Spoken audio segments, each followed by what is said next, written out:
I started measuring out the layout based on the drawings, yeah?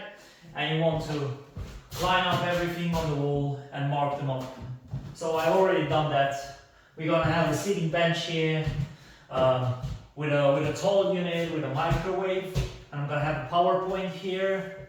I'm gonna have the fridge here, which will be freestanding, and then I'm gonna have just some units here with a double socket, and this is the PowerPoint for the washing machine. This is the other side of the kitchen because we're gonna have units on both walls. So there is the left-hand side wall, and then we're gonna have the right-hand side, and here will be the sink. So basically an L-shaped kitchen.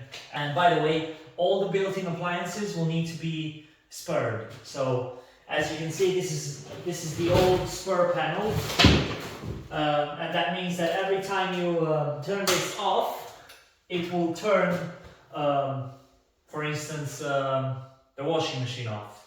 Let's crack on with it.